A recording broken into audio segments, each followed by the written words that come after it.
Hi everyone, my name is Mallory Kjar. I am a K-2 special education teacher at Morris Elementary in Bondurant. I chose to do my research focus on looking at the effects one-on-one paraeducators have on their students, specifically initiating social interactions.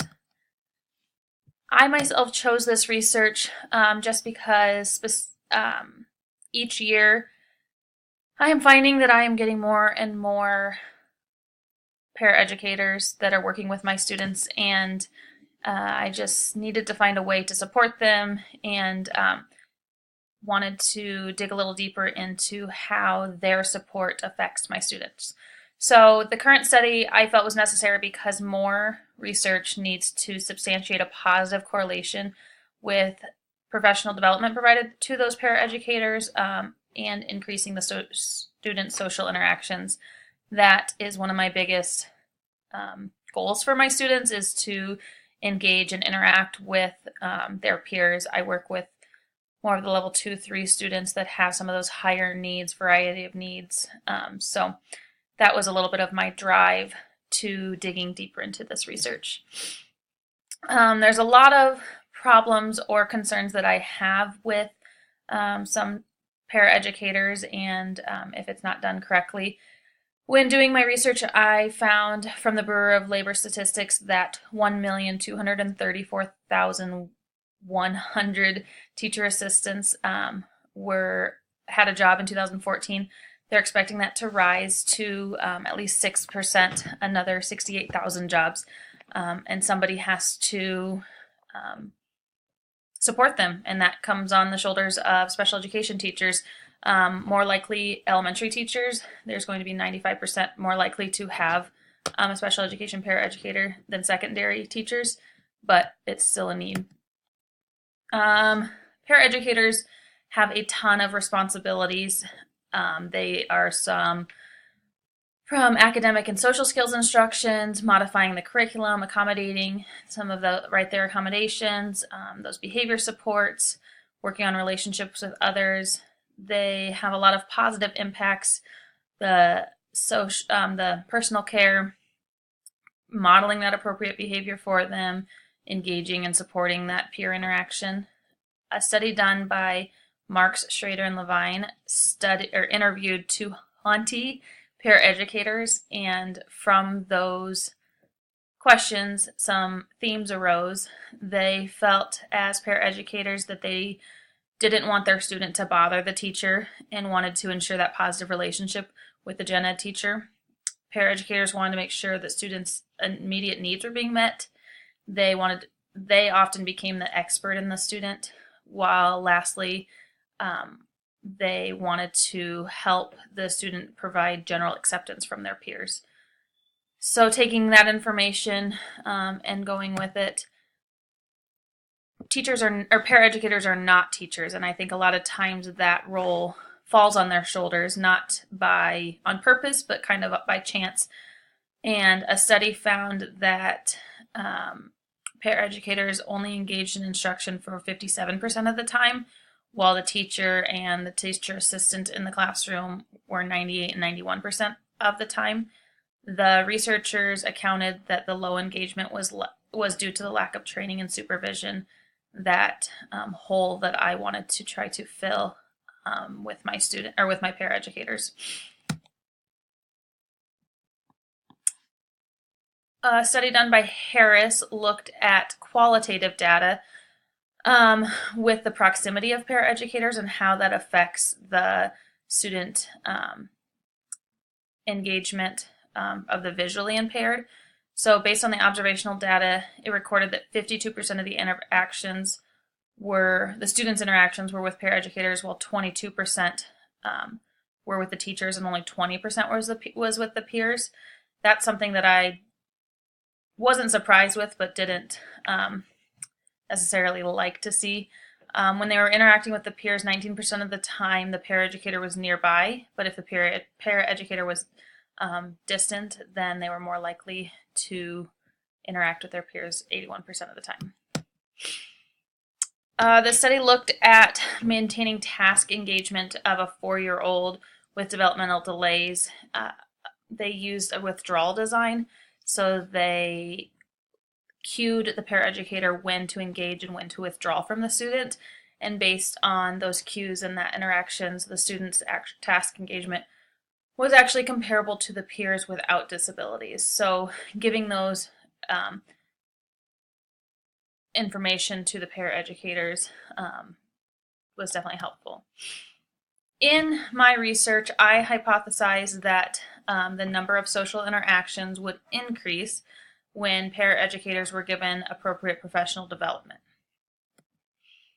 My independent variable was the professional development provided to those paraeducators, while my dependent variable was the number of social interactions that the students initiated.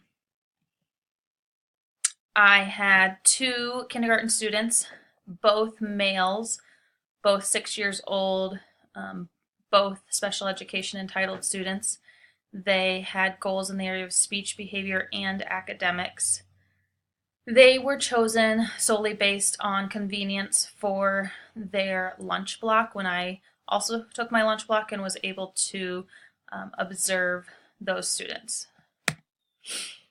Variety of materials from the lunchroom, the table that I will speak of, the pen and the clipboard that I used when collecting the data, and then the professional development was the laptop and Chrome web browser that we used.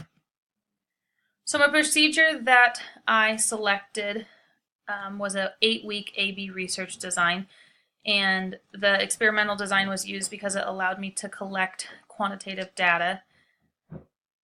The collection sheet was generated by the teacher. There's no validity or reliability to support this. It was just to what the information that I needed. When I observed twice a week, Tuesdays and Thursdays, 30 minutes a day.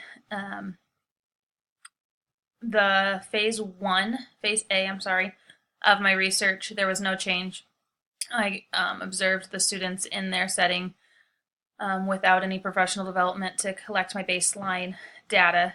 Then phase B, my paraeducators participated in 2 one-hour sessions after school, and during that professional development, the first day I provided a YouTube video that I had actually gotten from a previous class that provided prompting and levels of prompting, examples of students, examples of paraeducators providing those prompts to the students. After watching the video, we just had an open discussion of how those implications of practice would affect their students and in the variety of settings that they work with. Then 2 weeks later, after school, we met again and again kind of reflected on how the students, the paraeducator has been using that with the students, but then also gave them some time to practice those with adults. So one of us would be the student and one of us would be the paraeducator, and then just kind of get a feel for how intense to prompt.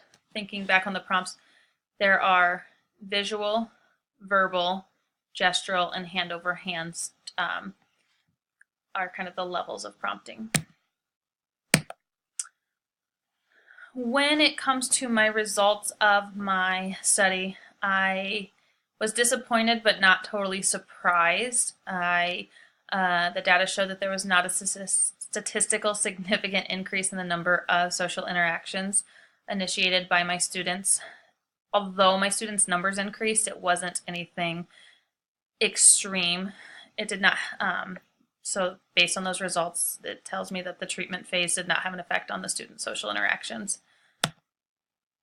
I used the paired t-test to confirm that there was no significant difference in the scores based on the professional development phase and the no professional development phase. The p-value of 0.455 indicates that there's no significance in those variables, unfortunately. You can see that the mean score did increase again, but not to the significant number that shows. One student went from about 21 interactions to 35, while student B went from about 4 to 5 number of interactions that he initiated. There were definitely some limitations to my research. The small sample size and limited population of my students is something that definitely affected that sampling. My data collection was irregular and inconsistent. Unfortunately, I would maybe get called in the middle of my collection for another student issue or concern, which kind of affected my the irregular or made my data collection irregular.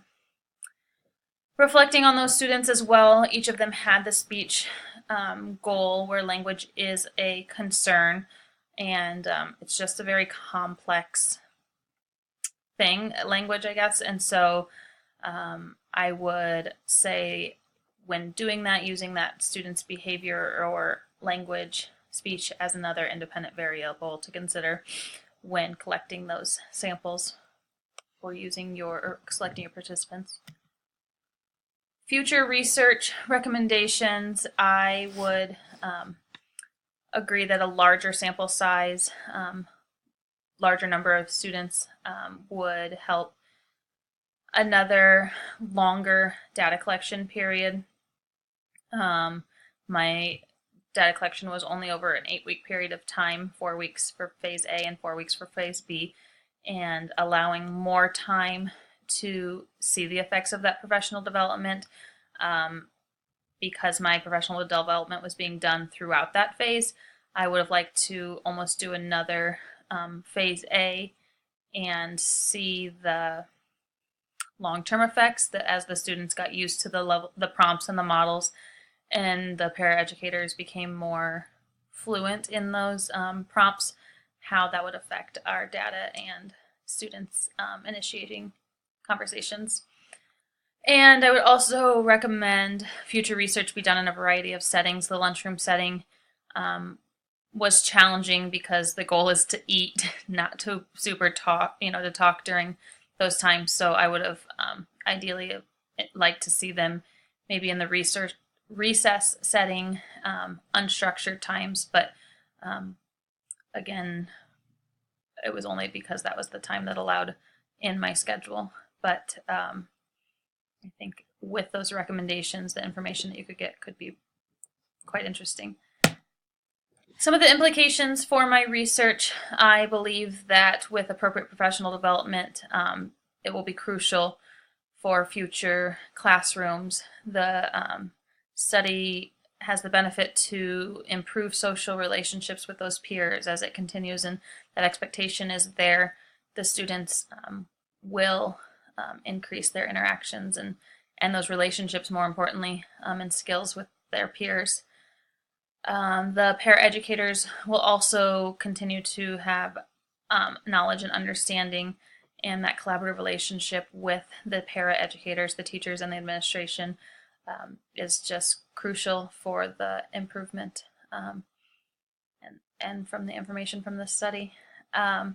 Overall, this has just been a really fun and interesting process that I had no clue about, and the information that I got from the research, from the literature review, has just been something that I'm grateful for.